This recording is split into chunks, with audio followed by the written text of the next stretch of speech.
Yo, What's up, man? thanks for coming. This will be fun. Yeah, I'm super hyped. Sky King, the podcaster master.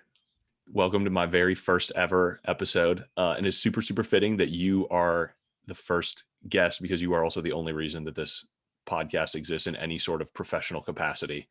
Um, Thank you for all of the work you did to help me set this thing up and like make sure that it was findable and beautiful. And if you've listened to an episode of this podcast, it is because of Sky. So you already owe him and you didn't even know it.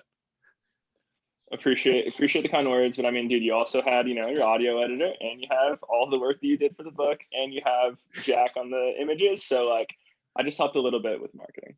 Yeah, and we'll be a part of a lot of stuff going forward. So I thought a good place to start would be the thing that like brought us together in the first place, which is Dune. I think the first I might have followed you for a while, I don't know, but the first like time we interacted on Twitter was when I posted something about like, do I really need to read Dune? And you responded with, uh, Dune is well worth your time if you are interested in power, fear, what it means to be human, psychedelics, and scarce resources with like sub bullets under each of those. And I know that that's been just like a super, super formative book for you. Yeah, Dune absolutely changed my life. That was definitely like I don't think you'd followed me, but I followed you for a bit. I think from all the Involvement X stuff, and I'd heard you on podcasts and stuff, and then like that Dune question, and I was like, yes, this guy has got to read Dune. And like it's so funny because like I spent years trying to get people to read Dune, and like literally nobody read it. It was in the last it's I think like the book kind of motivated some people, or I just got better friends. But in like the last year I've had like, like some quite a few people now start to read it, and it's just amazing. Like I think it's one of the like greatest characteristics of world building. One of the Mm-hmm. crazy things that I learned recently was that Paul Stamets, are you familiar with him? So No. he called Mycelium Running. He is like a mushroom researcher. He has like, and when I say mushroom, I don't mean like psychedelics, I just mean like mushrooms in general. He has he has a ton of patents with like the defense department, like all this crazy stuff, because they were able to use mushroom extract and like different, like cleaning up the environment, to like getting rid of pests, to like cleaning up like nuclear waste, like all of this crazy stuff he's done. And him and Frank Herbert used to go and like search for stuff together. And a lot of his Huh. concepts of Dune came from that, which is crazy. That's amazing. Like it is such, you're right. It was totally like worth getting through some of the early world building stuff. And that once the action picks up in that book, like it just goes. And like the number of times when I felt like I just, even though I was in the middle of like what was reading like an action scene, just got this kind of like dose of wisdom of like timeless knowledge. It just happens so many times in that book. Dude, it's so applicable to like anybody who's in personal development, anybody who's self-reflective, anybody who's trying to run a business, anybody who's thinking about kind of society at a larger scale, because those are the questions that like the main character is constantly reflecting on and dealing with and working through. And like there's a lot of strategy here. Like again, it's not just like, oh, let me reflect on it. It's like, no, this is actually how you do it. And I feel like he looked at nature a lot to learn of that. Like there's this huge ecological piece. And I Mhm. think that we have so much to learn from nature because we are of nature.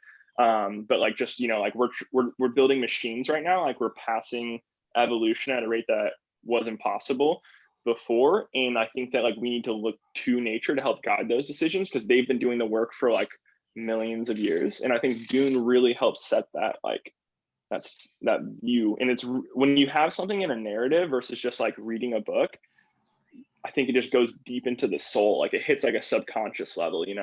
Yeah, and it like sticks with you. Like those lessons, you could read the same words, but without the narrative to like pound it home and for you to find a way to relate to that lesson. Um, yeah, it just kind of slips by. So are you excited for the coming movie or no? Yeah, I'm so hyped, man. One, because like Okay. again, bringing it to I think it's a really important book to be brought to the cultural front. Like I think it has a lot of the answers, or at least questions that like we need to be thinking about. And like another one too, as we kind of integrate more into technology, is it kind of exists in this like post AI world in a sense, where it like the hardware becomes wetware again. You have these menta other creatures where it's kind of like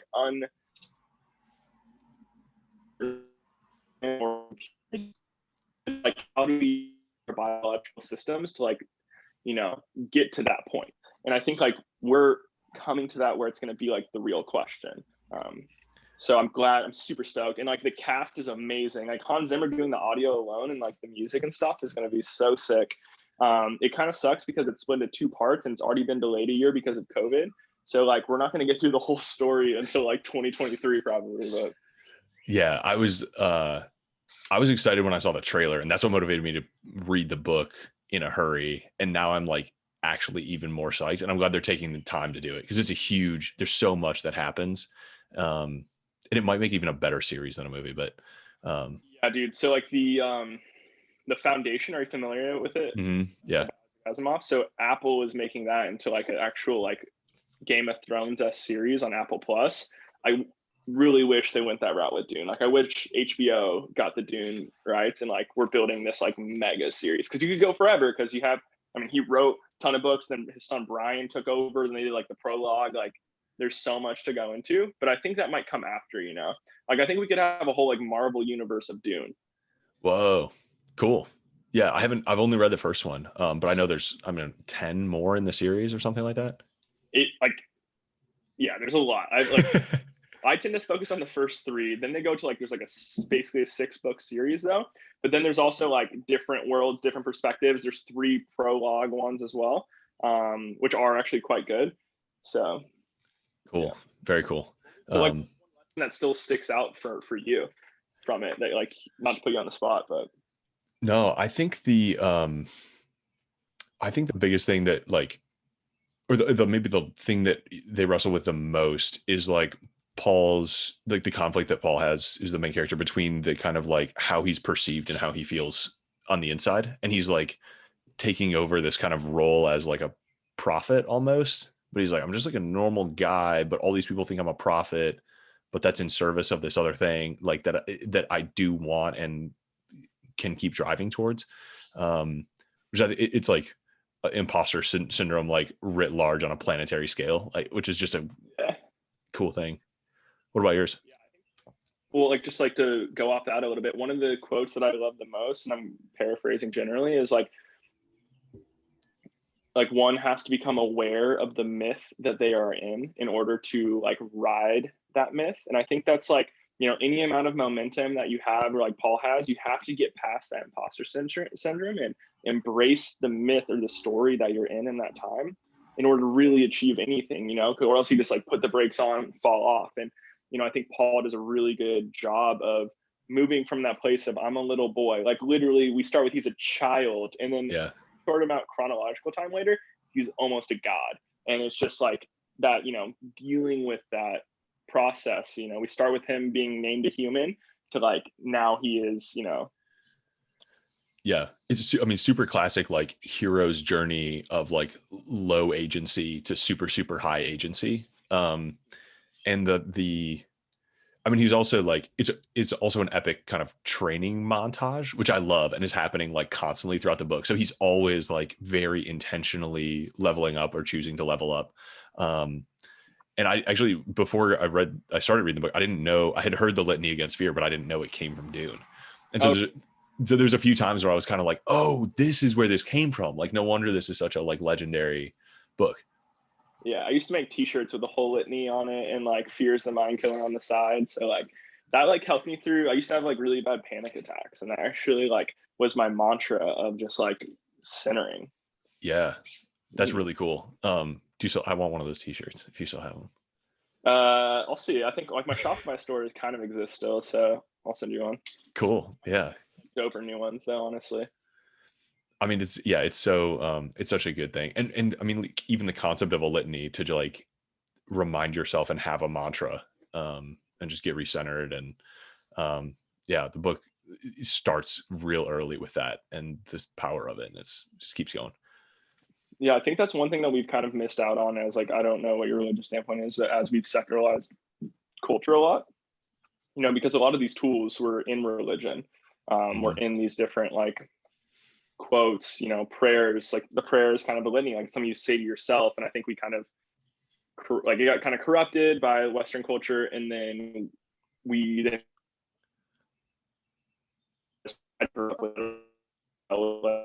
like resistance.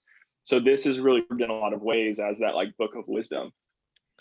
Yeah, I think it's so interesting when you see like all of the personal development work as people like reconstructing so much of what religion has figured out in a secular way of like, oh, we should try intermittent fasting. It's like, yeah, there's a reason there's like fasting religious holidays, and we should try meditation. It's like, oh, there's a reason that they've been praying every day or 5 times a day or whatever.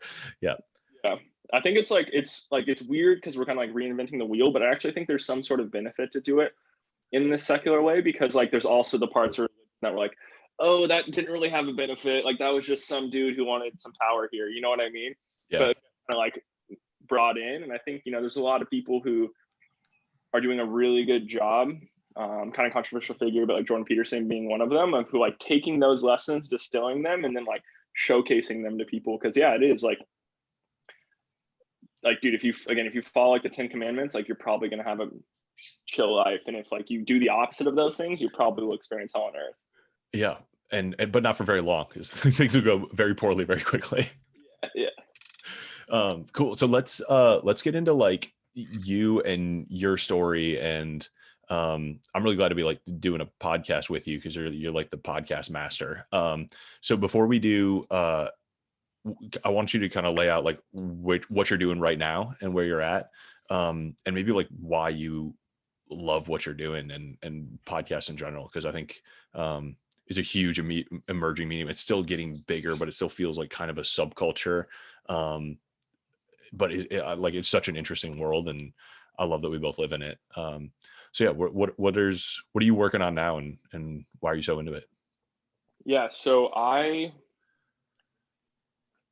right now what I do is I help podcasters monetize and grow their platform.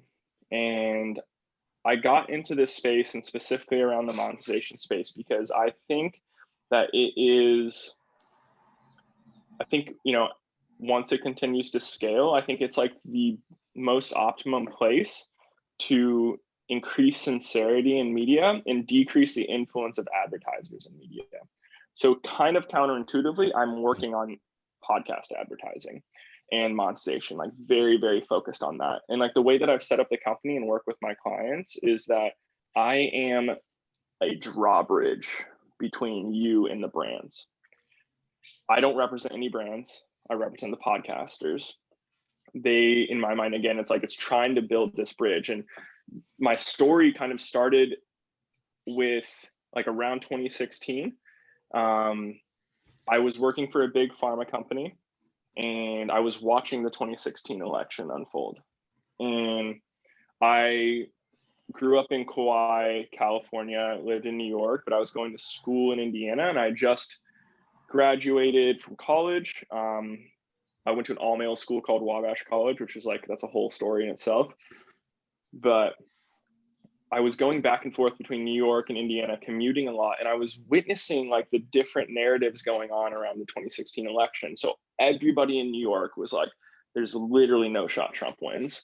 Everyone in California was like, there's literally no shot Trump wins. And then I'm out here in Indiana just being like, everyone here believes the opposite. And I remember being like, oh, this is weird.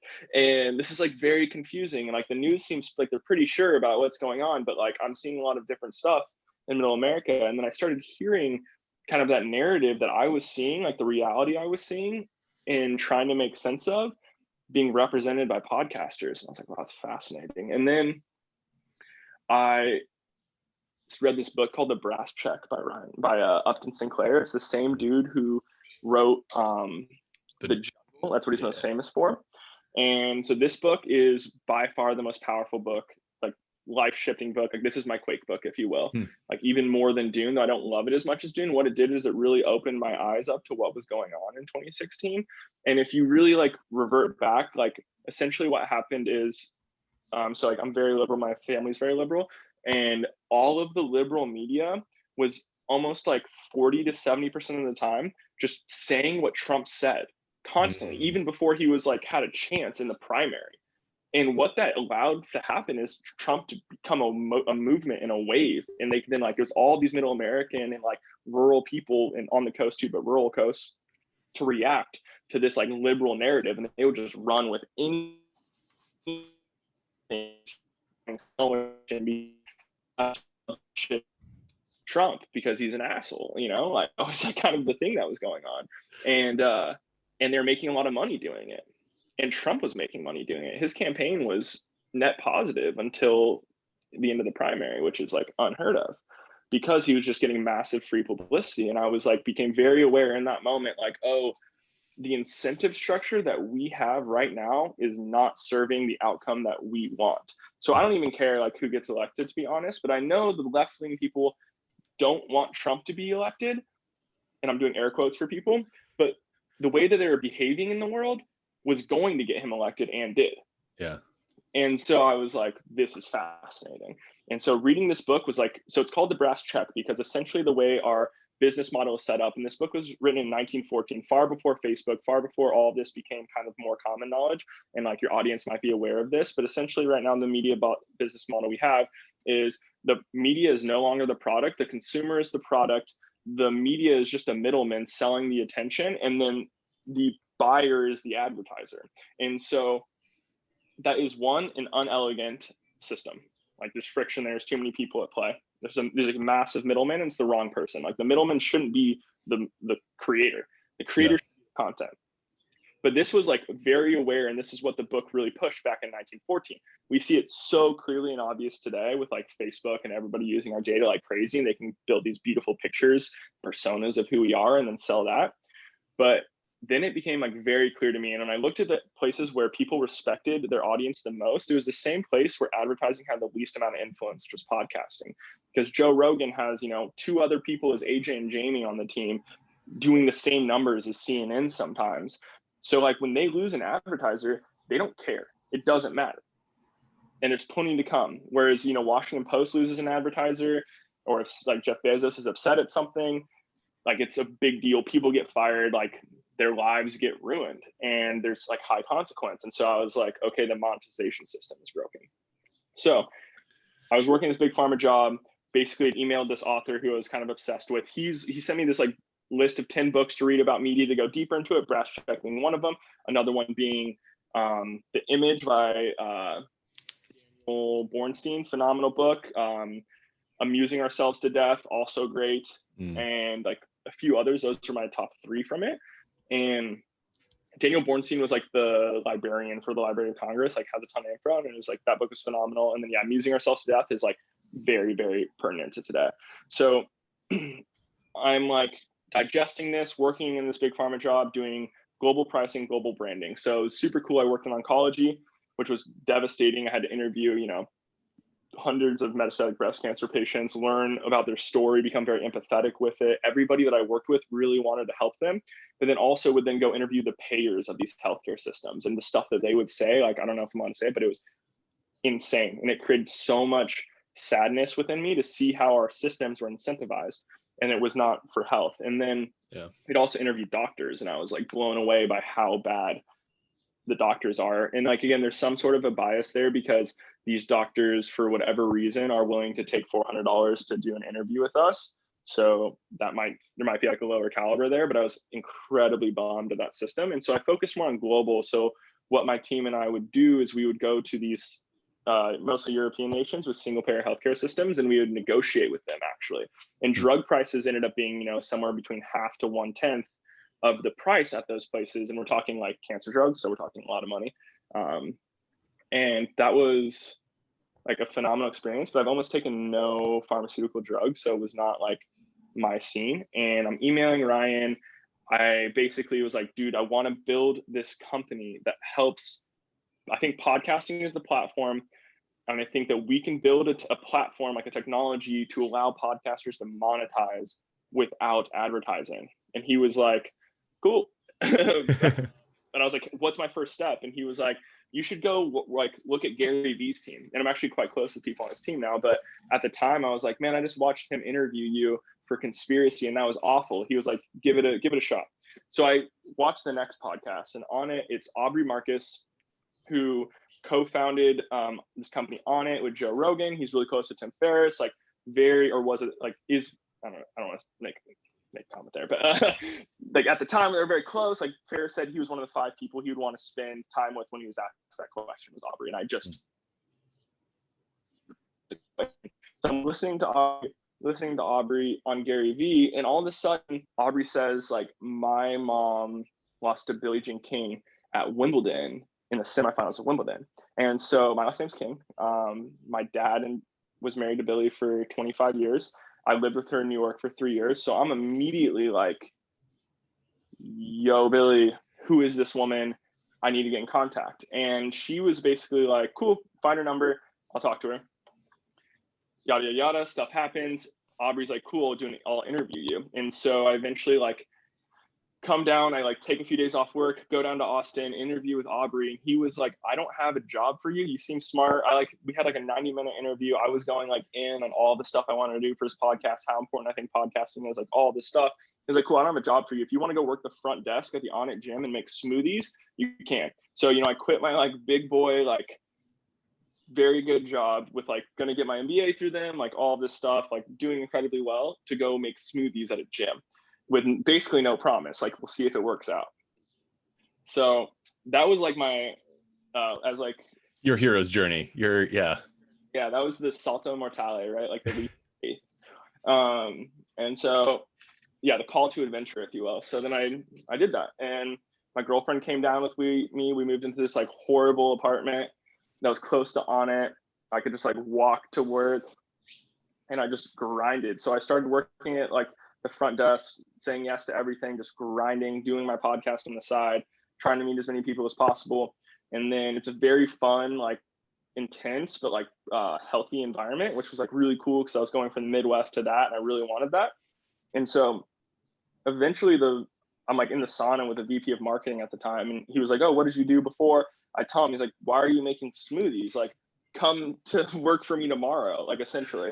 He's like, send me your resume. So then I like eventually come over. So now I'm doing the front desk and like a intern, but like running this like Alexa project for podcasts for On It. And Aubrey sees that, and he calls me into his office like, I thought you wanted to work for me. I'm like, yeah, like you got like, you want to work for me still? I'm like, yeah. He's like, okay, hold tight. So now I'm working like these 2 gigs. I'm literally doing like 60 to 80 hours a week, making $0, just giving up my time, just to like hope this works out. Like just every day, it's like, God, what am I like doing? But also super stoked because I'm meeting the people, that I've been listening to forever. And eventually, so that I moved down in October, like the last week of September, early October. And I think it was by November, I got pulled into the marketing team. And then by January, Aubrey's like, okay, I'm ready. And he fired like 3 people from his team. And he was like, you do all of their jobs. And so. This is 2017? It's 2018. Okay, 2018. You're like actually now started with like learn the mechanics of podcasting and working for Aubrey. Yep. So with Aubrey, we're putting out a podcast or 2 a week. I've been doing social media marketing for different people and different influencers from 2011 is my first time I started like a social media marketing company. So I was like also helping him a lot there. I kind of became him on all the different internet channels, kind of making them all work together, trying to leverage On It, like just being this person to try and build him up. And we ended up going from around 800,000 downloads a month when I first started to about 1.2 million downloads a month at the peak in a very short amount of time. It took about like 6 months. And then he was not monetizing his podcast at all, but his best friend, Kyle Kingsbury, again, I'm just looking for ins into the industry, more stuff to do. And Kyle's desk was behind mine. Kyle was, top 1% podcaster, 25,000 downloads an episode, very notable in the space, especially in like the health and wellness space. And so I was like, let's do it. He was like, I need somebody to do ads for me. I'm like, I had no idea how to do that. The dude next to me had run used to sell ads for a Austin Fit. It's a magazine here. Shout out to Alex. So he founded that, then got bought by On It and came over to On It. So he just like walked me through how to sell advertising, like really quickly, like back in the napkin. And I just went out and I was able to build a business for Kyle off the bat that like basically was like doubled his ability to make money, even though he's being paid well by On It. And then Aubrey saw that again, and he was like, can you do that for me? And so then Aubrey and I built this like ads business that did very well, very fast. And so, yeah, tons of learning, met super dope people, did a lot of inner work during that time. And then come end of 2019, early 2020, Aubrey was stepping Aubrey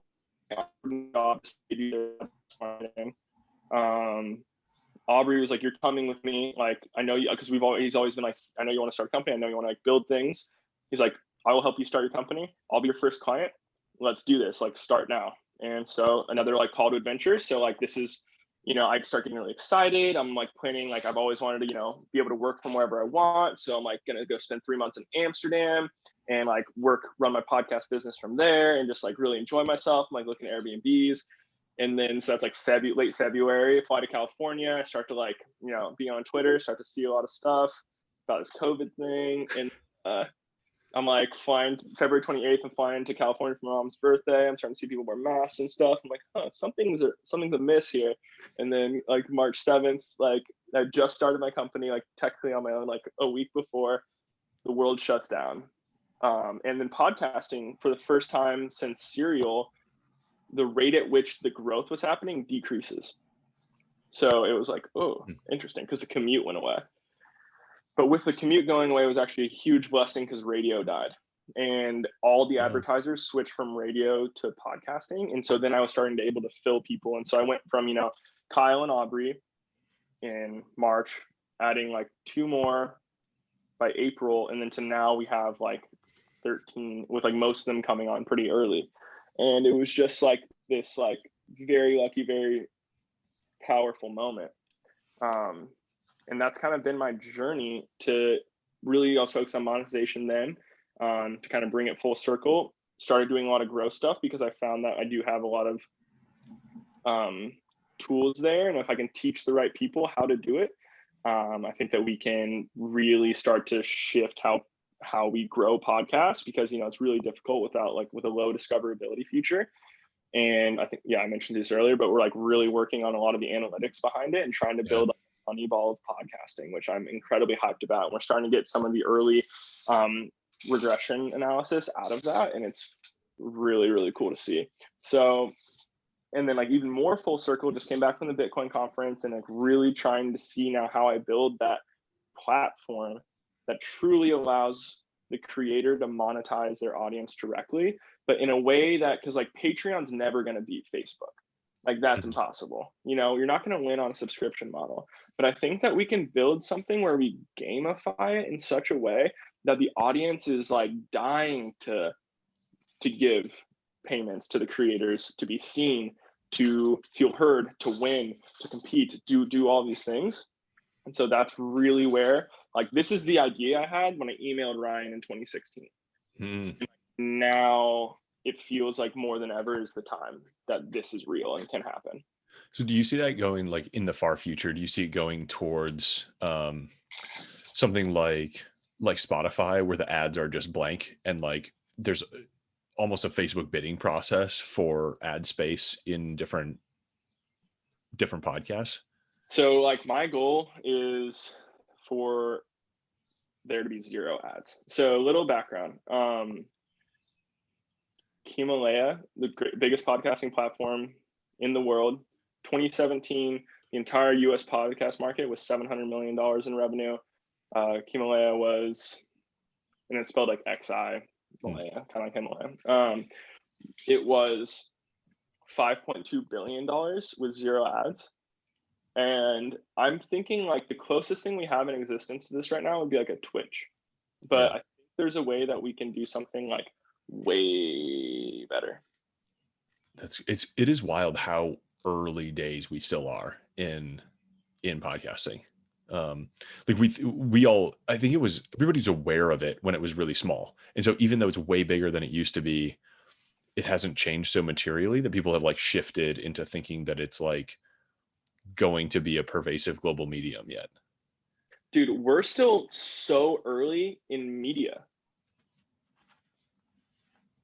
Like we're so early relative to like, if you look, when you zoom out, look at it on a Dune scale, look at it like a societal scale, like media that like has hit more than, like the Dunbar's number of people, we are 1 second into this timeline.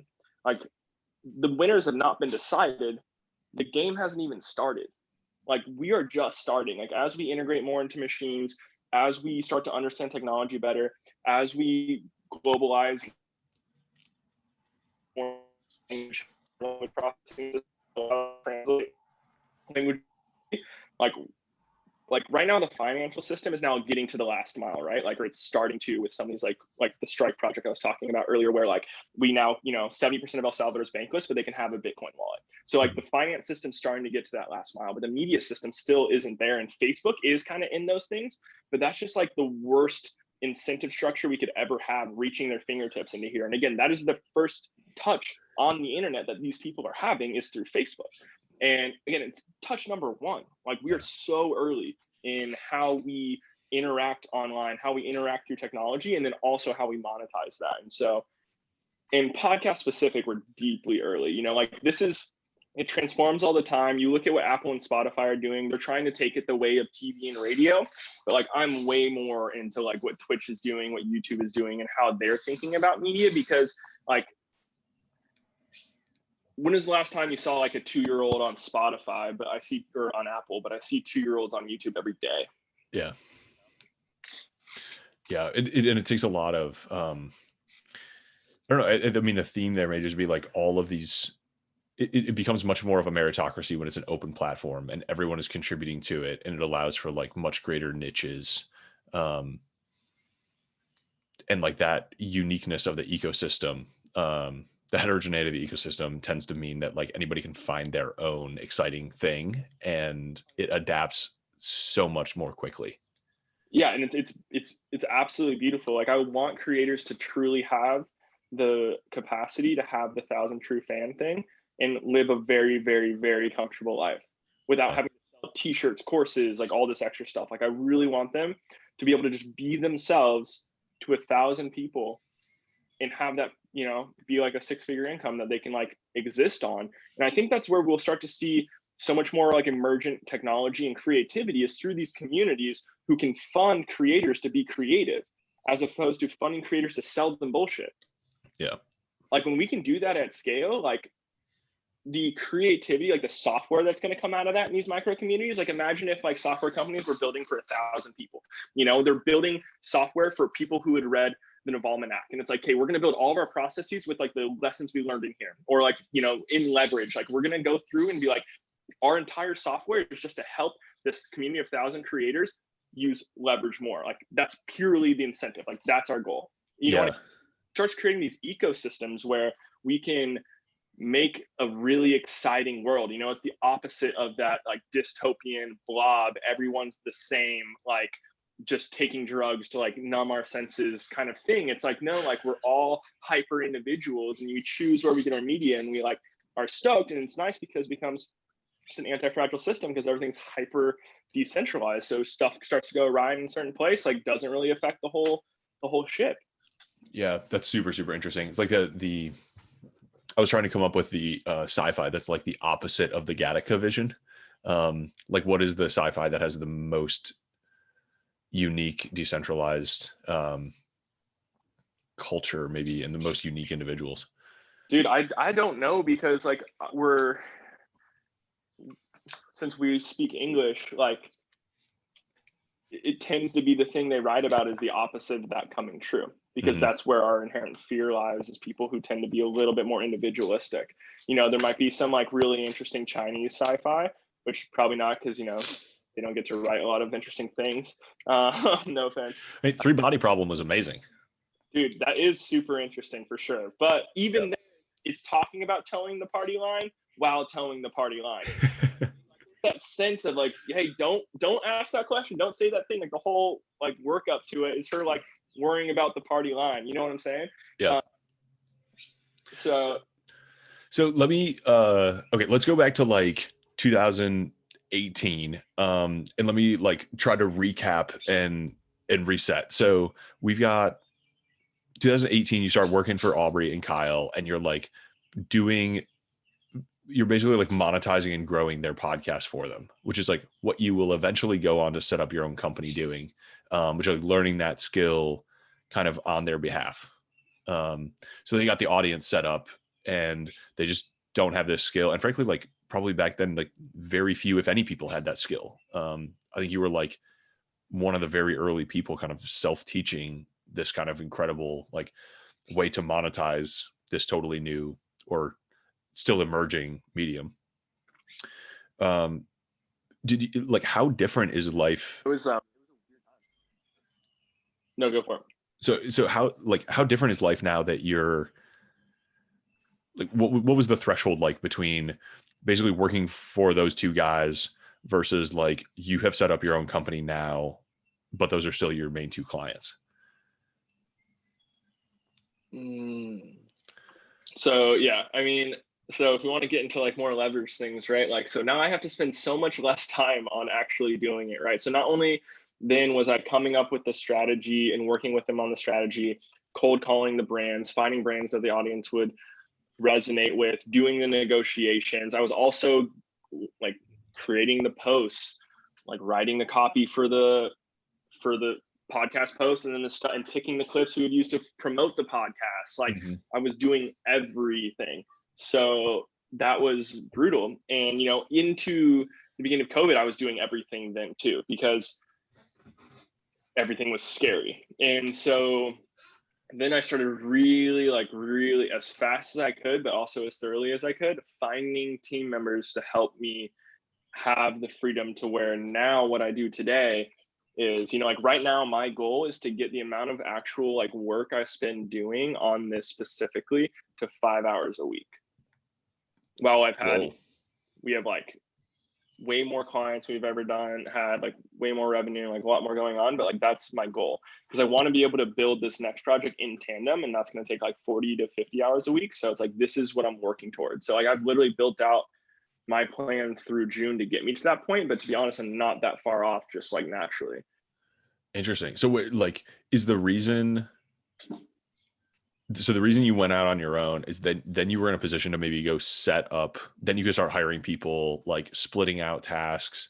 And I mean, I've heard you like walk through your process before, and it's like, I mean, it's a machine. It's super impressive. Like all of the things that you can keep rolling at the same time. Yeah. So like so my dad was an entrepreneur. Always never been about trading time for money, like never been the goal. And so, but like honestly, like if I really zone in on when this switch happened, it really happened when I set up my company as an S corp.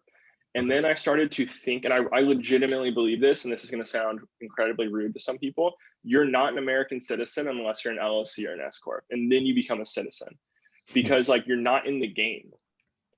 Because if you're an employee, like no matter what your salary is, you're selling your time for money. Like Naval talks about this all the time, right? Yeah. More than that, what you're trying to achieve in the world is something that you have to pay for. When you're an S corp, it's something that goes against your taxes and what you pay to the government. So you automatically have so much more freedom to play the game, and you start to think about finances completely differently. And so like priorities for me, like one of them was like as high of a lever, like as big of a lever as I could get, right? Like how much movement can I have? And I still feel, like I'm always thinking of myself like competing with like Vitalik or Elon, where it's like, God, I'm so low agency, so inefficient, like such a loser. Because like that's the aspirational thing. And like one thing, even when I was working at Lilly, I always told myself is like, okay, I'm nowhere near as smart as Elon or Vitalik, but I'm not dumb. And Elon has the same, unless he has multiple clones, like has the same amount of time that I have. I'm doing something wrong. And so like everything I've been working towards is just trying to become like more impactful with each minute. Ray Dalio goes through this, and it's in the course, which is awesome, where he talks about like he's trying to get like 15 minutes of meeting time for like 8 hours of work. Like really building into those numbers what they look like, and actually like writing that down, setting that as a goal, and figuring out the systems to do it. Like that's basically what I've just been working on for the last year, like implementing that. And that's what's going to get me to that 5 hour point. I don't know if I answered your question. I mean, I think that's, I don't remember either, but I think it's an awesome, I went through a similar mindset shift when I incorporated for the first time actually too. Like there's something about, like, it's mostly just paperwork, but like once you do it, and once you have this mindset shift of like, okay, like I now have like X amount of resources, and you are incentivized to deploy resources more, one, when you are running it, when you actually like have an incorporated company. But two, like it like you said it perfectly. Like it feels like joining the game, and you're like, okay, now I understand. Like I'm in it. Like bought my ticket, hit play. Here we go, and like let me just get to work on accomplishing more of what I want, and like what are the resources I can marshal to do it. And it's just very different. It's an abundance mindset, or at least it was for me. 100%, man. And I think that I think it's really important for people in our generation to start doing this as early as possible, even if they have a great job, work other places, because the culture at large is a culture of take on debt, you'll never get out of it, just keep working your job, pay that off monthly, like cruise. And that's just like really a huge bummer for like a life. Yeah. It's like not the hero's journey. But if you look at our government, they're doing that. And then you look at if you go to like basically any like good private school, like come out with so much debt. So then the idea of spending a few $100 here on like dinner or on like drinks or whatever is like whatever, because like I'm never getting out of my 60K in debt if I do this or not. You know what I mean?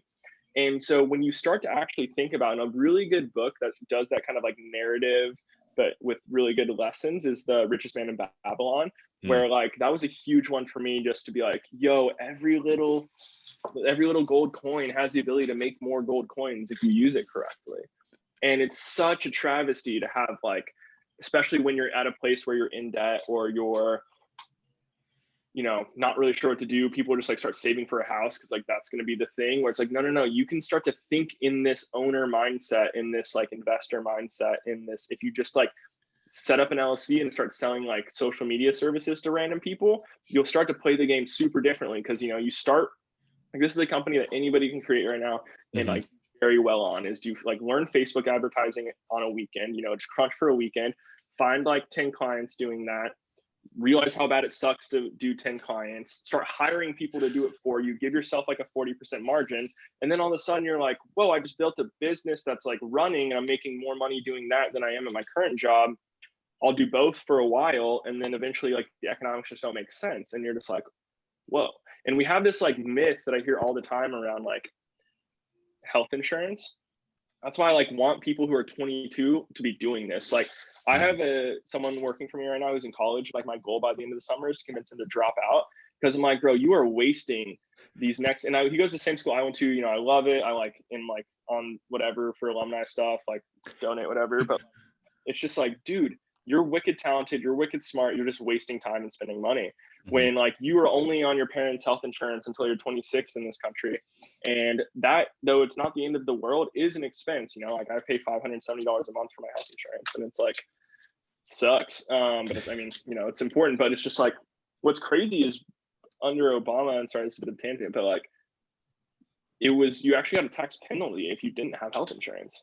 Yeah, which is crazy. I don't know, but they push you hard on it. And like I kind of get why, but I think that like one of the things, if I find I'm having a conversation with somebody about leverage and they can't wrap their head around it, I find they're usually not, like every entrepreneur gets it, and a lot of people have like intuited their way towards it, and some people just like, the ones who don't see the value of it are the ones with this like very linear relationship, or very like a scarcity mindset. Like, and I think it's totally like your advice on like start small, no matter how small, incorporate early. It'll just shift how you think, and you will have an appreciation for the tools and the products and stuff that you can put to work for you.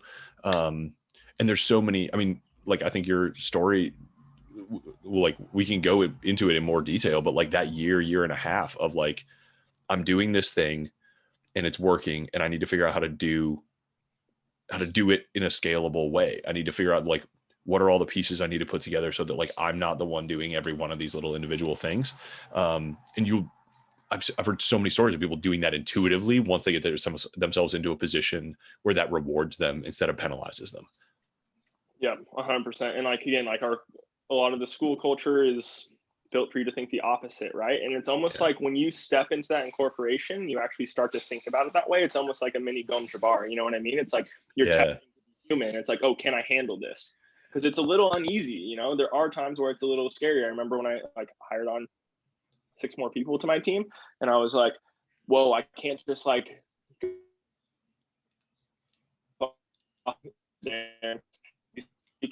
some of my team members had like software jobs that were really decided to like come with me for way less pay. And I'm like, oh, okay. So now I have like this responsibility, but it also is like amazing because like that pressure is a privilege to like help them operate better in the world and continue to do that. And that's like it is like, I think there's a ton of things wrong with America. The greatest thing that you can do to really, again, become a citizen, I think, is to start like incorporate. And then you can, yeah, just welcome to the game. And it's fun. It is a game, you know, like, Yeah. and a huge privilege for me that it is a game. You know, I have a family that, you know, not loaded by any means, but like, I'm never going to be homeless. I'll, you know, if everything goes horribly, like I can go live at home. You know what I mean? If not, I have beautiful friends who would, you know, take care of me. Like I have that stuff. Like going through Tim Ferriss's fear setting thing is huge. Yeah. But at the same time, like we only get one opportunity to be human. This is our humaning, you know. A lot of people choose to be like a part of the machine as opposed to choosing to be human. And I really think like you don't have to be the CEO of a company, but you can be a freelancer. You can make 6 figures being a freelancer. You can work like 15 hours a week doing super well in like a random niche and go live in Bali and like cruise your life. And like, this is like, I get so excited when I see things like Singapore, Costa Rica, Puerto Rico, used to be like Hong Kong, like all the Taiwan, like offering these incentives for young people to move there and have healthcare, internet, citizenship for like not making that much money. Like you don't have to be a billionaire to make that move work for you anymore, or a millionaire. Now for Taiwan to become a citizen, you just have to prove that you've made 64K in a year. And there could be some people saying that that's like a lot to them.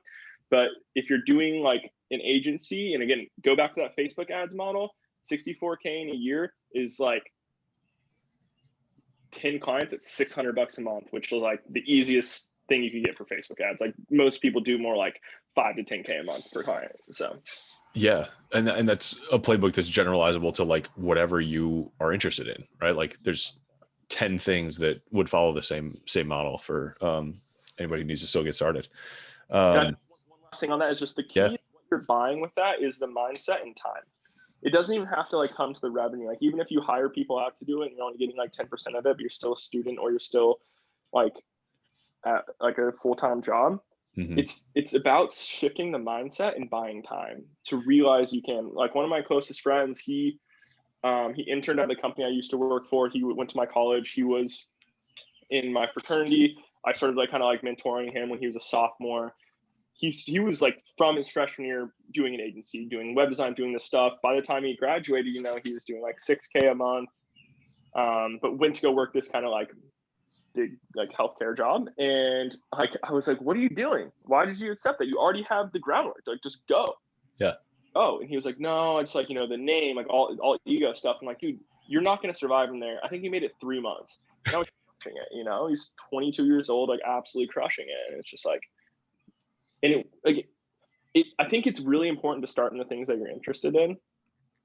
But I think like for me, it was always podcasting. Like I took a massive leap. I didn't have the system built. I went a very certain route, ate shit for a long time doing it, made like no money for a long time doing it.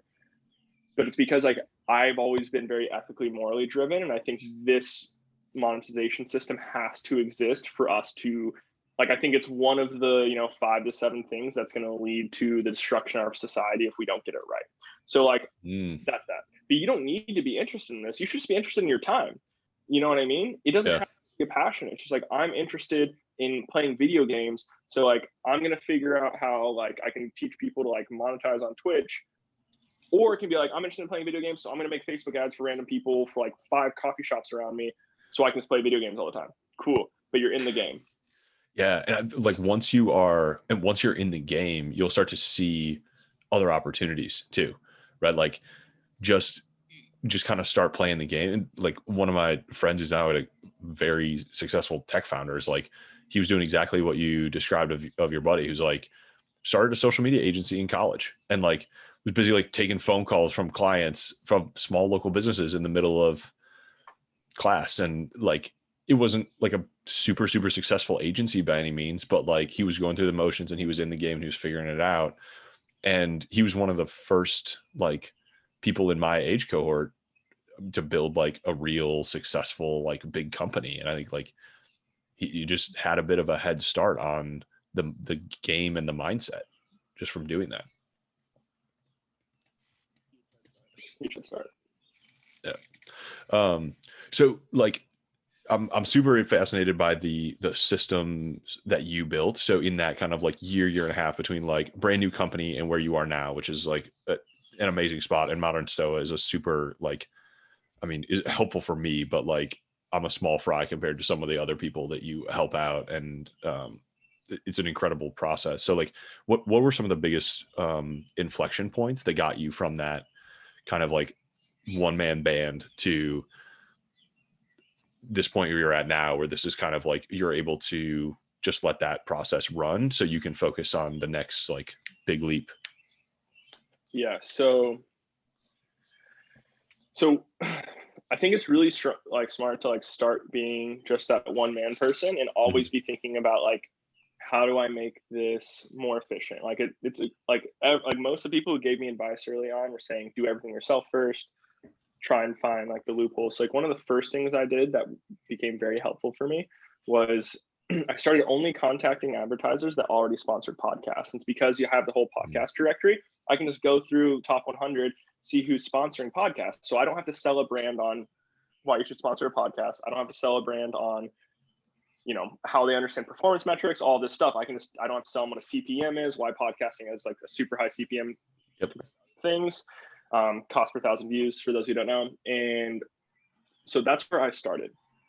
Then I used free labor in the beginning, and I didn't use it with the expectation of it really working for me, but as like a tool for me to try and see how bad I am at teaching people things, which I am horrible at.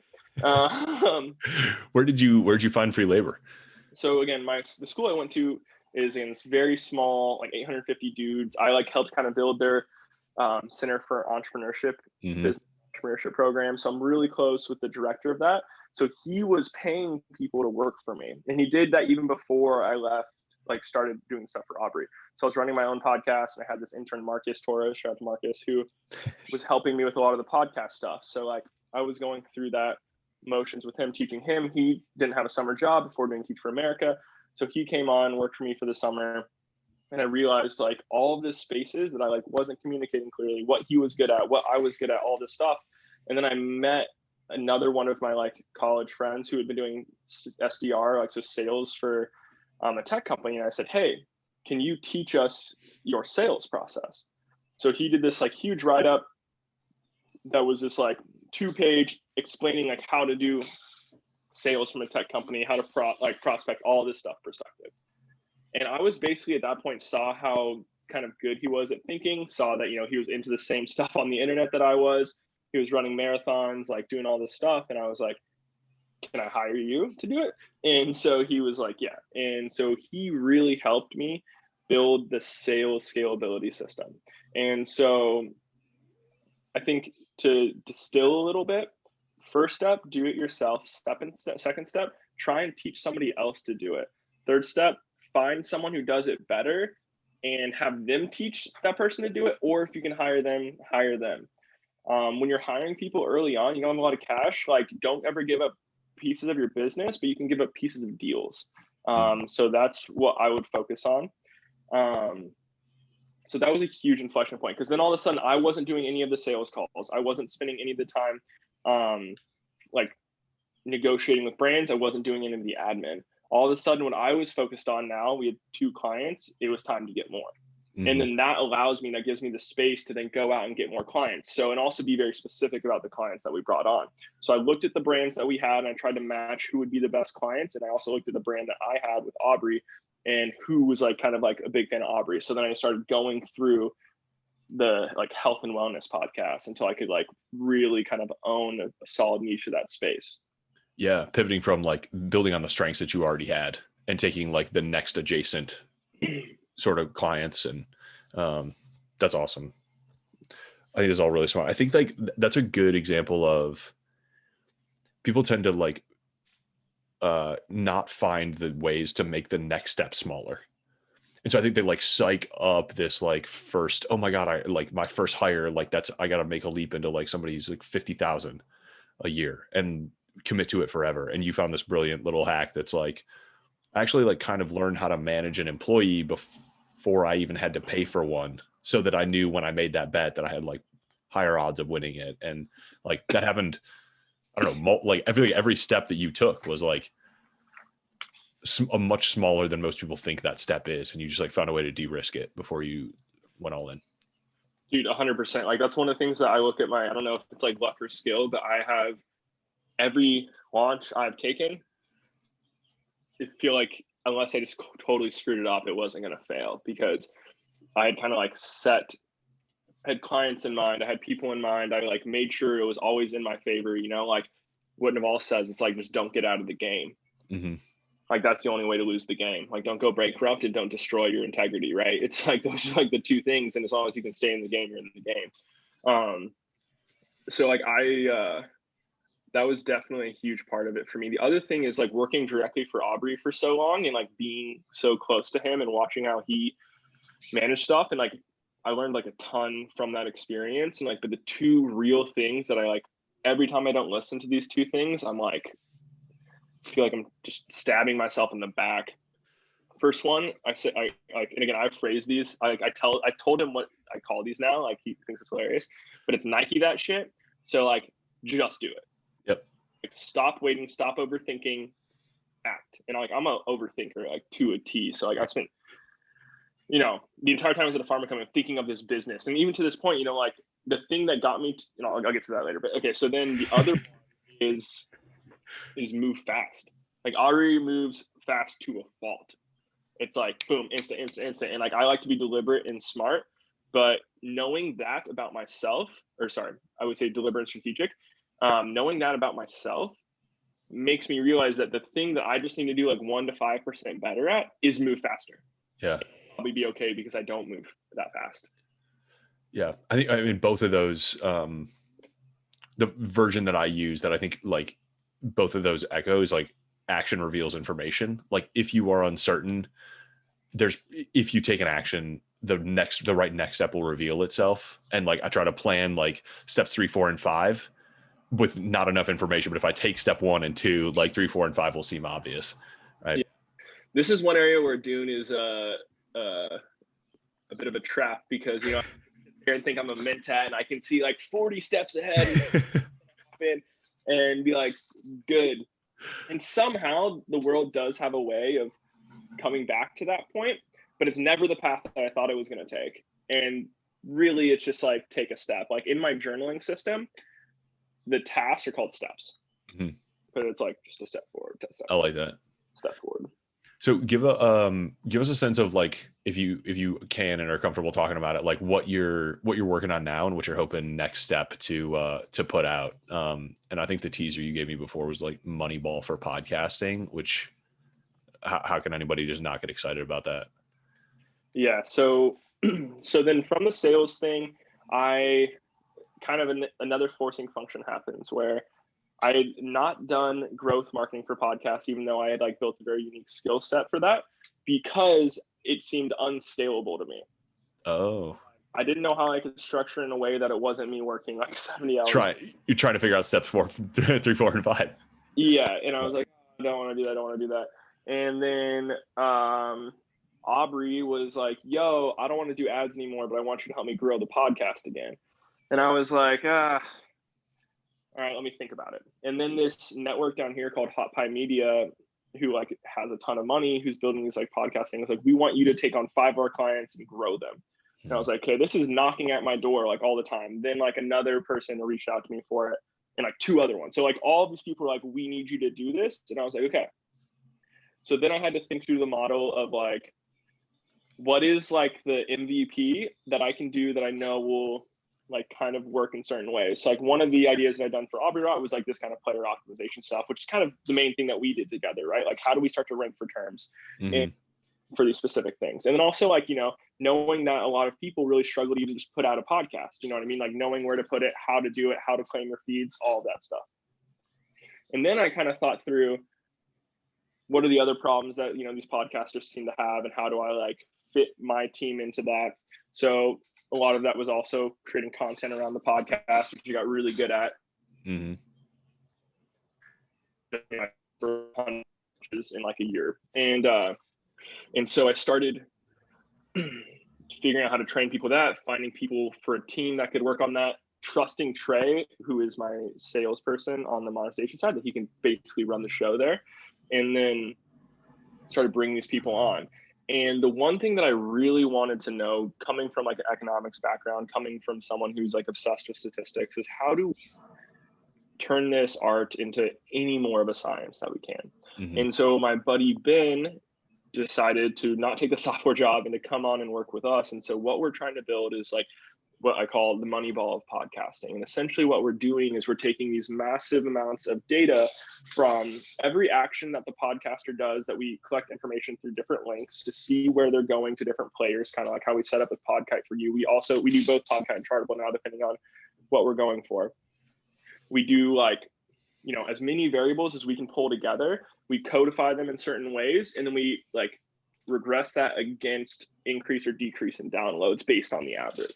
And so what we're starting to see is the real effect of some of these tactics that not only, so it's like one, making my product way more defensible, which is awesome, but like this is where we're going to really start to fully, like I have some really good theories that I've seen work in real life on hacking iTunes algorithms, hacking Spotify algorithms, stuff like that.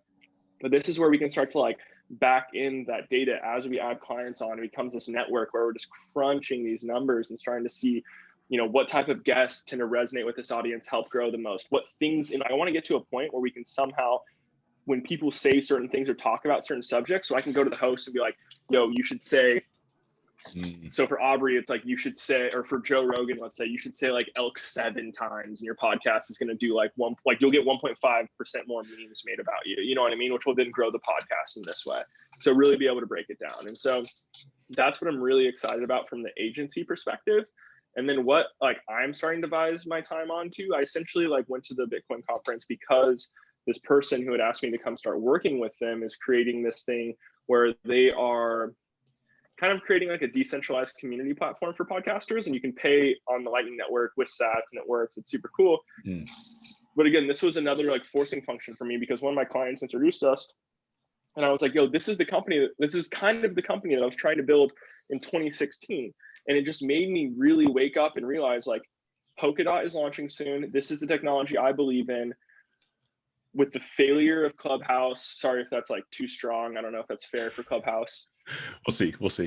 So we'll see, but I'm assuming it's that way. Like I just see this really good opportunity right now to build what I've always wanted to envision. So like I'm actually getting to a point where my goal is to once again scale this agency from the growth and the monetization standpoint to where I'm spending, you know, no more than like 5 hours a week on it. Yeah. I can dedicate like 50 hours of my week to really actually building this vision of this technology platform that allows people to like monetize their audience directly. And like I'm incredibly excited about it. I'm thinking through what the MVP of that is going to look like. You know, right now with Polkadot not existing yet, it's not quite feasible. Yeah. But with Ethereum 2.0 and Polkadot coming out, I see now is the time to start building for on these platforms to be able to do some of this stuff. And like, just imagine, dude, like one of the biggest problems I see that could like derail us as a society and derail creators is deep fakes. And like I got privy to like some really early deep fakes of Rogan like 3 years ago, where he was just saying things he had never said before. And like it wasn't malicious, it was people sending it to me trying to be like, yo, can you find a way to get this in front of Aubrey or Rogan so that he can see it, because they're excited, like, look what we did. And it was, oh, this is not good, but check this out. This is like, you know, the NFT hype was super sick, and I'm like super stoked on it because again, it allows creators to monetize in a different way.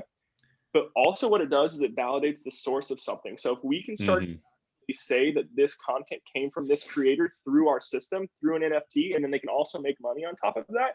Like if we can start to clip like in real time on a platform, the segment of like that moment of Elon smoking a blunt on Joe Rogan and sell that, and Rogan can immediately sell that. You know what I mean? Like we can really start to do this. And so I am like all in on that. So if anybody some sort of like any of the kind of like Ethereum to Polkadot style like development languages, that would be awesome to connect with, because like that's what I'm really working. Yeah, it's a super compelling vision. I hope somebody is a Solidity dev and reaches out to you immediately and you guys build this, because I think it solves a ton of problems that we already have and are going to have in the future. And I'm enough of a like Charlie Munger fan that like we're always underestimating the power of incentives. And I think your insight about like the insight of the current alignment of incentives of all of media is not a good thing for society. And like, God, I hope we can fix that. And I'm also optimistic that crypto can like provide the platform for it. And I don't know, I love the vision. So somebody email this man and start building. Please do. sky@modernstoa.co. Please email. And again, if you do know Solidity, like Substrate is like way simple comparatively. And so Gavin, the guy who's creating Polkadot, actually created Solidity. I think that's how you say it, right? Yeah. He created it. And so he built Substrate to be able to like integrate with it. They use Rust as well. Yeah. You can tell Sky's shilling Polkadot low key, and I'm low key shilling Ethereum, and that's just how this is going to go. So I think like I've seen so many of like Nathan Barry's maybe the clearest example, but I like now that I've heard your whole story in one like kind of stretch, I think it is like this intuition towards higher leverage business models, right? Like you did this for yourself, for somebody who, or you had a job doing this and built these skills. Then you did it for that same client yourself. Then you took on new clients and built this agency and like kind of scaled with tools and people.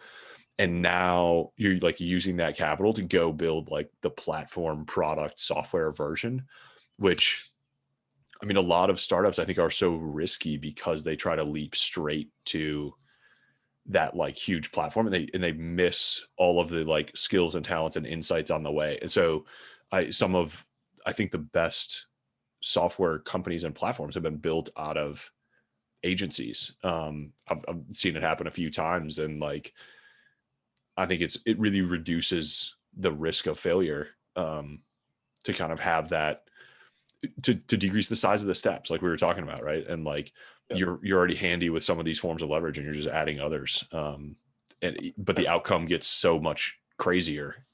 Yeah, I hope it does, right? I really hope it does. And like I think back to what I would tell myself when I was in college or when I was like working for Lily, is that back to that Elon thing, that Elon has 24 hours. And it's like, look, I don't have capital, I don't have tech knowledge, I don't have like anything at that point. But what I did have is like, okay, I'm obsessed with this medium and I know it's super important. I know I've learned enough marketing and learned enough about finding insights and like behavior of humans and been obsessed with that for long enough that I know if I can get in the room, I can make it better than it is there. And then it's literally just been like, I have this thing that I wrote like 4 years ago that's like Modern Stoa 0.0, Modern Stoa like 0.5, 1.0, and then Stoa as like the final platform. And it's literally these things. And it's like leverage capital, leverage learnings, leverage network, upwards, upwards, upwards, right? And so like not only do I have now like a ton of podcasters trust me to monetize their platform. So when I do say, hey, like make the switch and you'll like make money, like I have years of credibility at this point. Yeah. Because like I'm the thing that like I help them do the thing they love and make money from it. Yeah. And they hate reading ads, like even for brands they like, it still like kind of sucks, it's not creative, it's not fun. So like just really like I try and position myself in a way that is going to allow me to again just increase the length of that lever little by little. Hell yeah, I love that. Can we take a swing at solving this Winklevi mystery, and then then wrap up from there? For anybody who's not already following Sky on Twitter, like highly recommend at Consumer Sky because he's fucking hilarious. I don't know of anyone who takes Twitter less seriously, but it's a good time. Yeah, dude. Yeah, I actually had like a moment. One, I take it less seriously. Nobody really like follows me, so it's chill for now. never changes, but like I literally tweeted out last Friday, I was like thinking about the mouthfeel of tofu in my mouth, and I was like, you ever just like tongue fuck some tofu? And again, he responded to it, but to me it was like I'm dying laughing. It's like if you had like Korean soft tofu, it just feels so like nice. Yeah, man, I get it. The tweets that you like, or I love just like putting out that if I'm giggling it while I'm writing it, like that's worth it. Like I don't even care what happens after that. Yeah. Okay, so is Twitter the best place for people to like get a hold of you if they want to contribute? Twitter's definitely the best place, or just email me. Check my email at least twice a week, so that's probably a pretty solid place. Like I don't know, again, I don't know if I want people to follow me on Twitter because I do tweet some heinous stuff, you know what I mean? Like Incentivize conspiracy. I'm like very deep in this right now. I'm trying to figure that out. So you said, did you see it in person? I took those photos. Those photos are me taking those photos. I saw it in person. Oh no shit. Okay. Yeah. They have like matching neck scars, like right. Scars, like 3-inch scars, like right under the neck, and I was just like, I'm sitting there like in the crowd, and like me and my buddy Ben are just like, what is that? Like, what is that? Like, why is nobody talking about that? I was hoping Tim Dillon would start, like, because he was interviewing them. He's the most hilarious comedian who says like the most absurd stuff. So I was really hoping he would like be the one to call him out on that day. But it is like so strange. And I've gotten some theories from people. You know, my main theory right now is like Tim was trying to. It was very obvious Tim was trying to get a clip of them shitting on Elon, and they wouldn't take the bait. And so I'm thinking like Elon had him tied up the night before. Like, oh. I was heading in the direction that like they each had like half of their seed phrase like put into a little pill and like inserted into the right. Like that seems like it could totally be it as well. And then like you take it out to mind. Like it's something though, because like that is weird. Like, or one of them got a facelift, so the other one had to get a facelift so that it wasn't so noticeable. Dude, there is something here, because like, okay, they're identical twins, like very hard to tell apart, like look very similar, do the same things, always together, road teammates, like all that stuff, right? But there's no way that two humans operating in the world just have the same neck for like no reason, you know? No, there's definitely a story. You're right. And we got to get to the bottom of it. Got to. Lizard people, bro. I mean, let's just throw that one out there. Cool. Okay. I think I'm out of questions, man, but I super duper appreciate like you coming and telling your story and everything that you've done to kind of help this podcast take off. I hope we have a long and happy podcasty and non-podcasty relationship, because and I love this vision, and I hope I can help bring it about in some small way.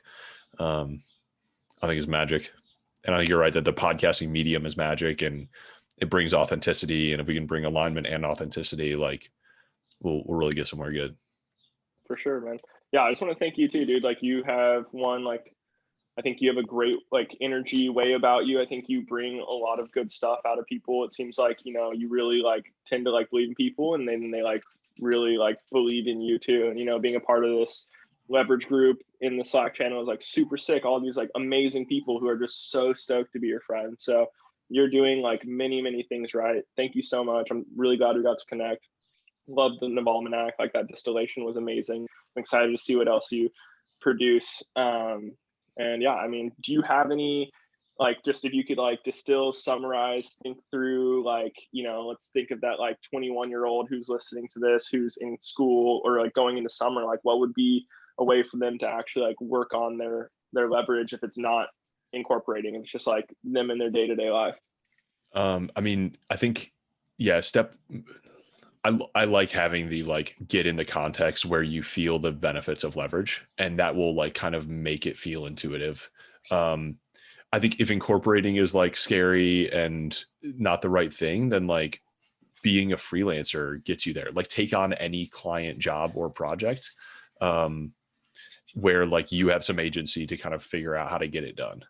I think that like can get you a long way. I think the way you took the example from Richest Man in Babylon, but like treat every dollar like a resource or like an employee, like give it a good job. And I mean, your story like is a good example. Like build skills and credibility and find a way to help people. Like I think that's an underrated form of leverage. Like I didn't know that's what I was doing at the time. I didn't do it intentionally, but like I accidentally offered to make a book for Naval, and like he was like, sure, go ahead. And that went like just kind of happened from there, right? And so I think you can provide leverage for others, and just like look for ways to do that. Like we both started or had huge step ups in our career by like finding somebody with huge reach and finding a way to help them improve or deepen that reach or monetize it or whatever, right? And that's It's like step one, become a lever. yeah, yeah. And I think that like we are all someone else's leverage. So like don't be afraid to go in there and be somebody else's leverage. You'll build up your skills and you'll perform at a higher level because you're accountable to somebody you deeply respect. Yeah. So it's a scary leap, but like I can't remember the Latin that you used for that, you know, the yeah. Yeah. Cool. Yeah. Find a leap and take it. One other weird piece of advice that I would give to like a 21-year-old is like, you know, have fun being 21, but like look at your peer group and drink half of the alcohol they do, whether that be at like a night out or a day of the week kind of thing. Like just get ahead of that curve, because it is a momentum destroyer. So like be aware of that, have fun, be a kid, like do whatever you want, but like start to think through that a little bit, because our culture is not necessarily set up for someone who wants to go and build their own world. Like our culture tends towards people just going and working for other people. So Yeah. Yeah. I like find your way into the subculture that like resonates with who you want to be as quickly as you can. Like yeah, I was lucky to find that at school. It took some work, and it was like you have to be intentional about finding a way to get around the people that you want to be like. But don't be afraid to like change context until you can find that. yeah, I'm still doing that, right? Like that's what I do. Like every time I talk to you, it's like I want to go hang out with Sky because like I want to be more like him in some ways, and I hope we bring out the best in each other. for sure, brother. Appreciate that. Cool. All right, man. Talk to you later. Seize the day.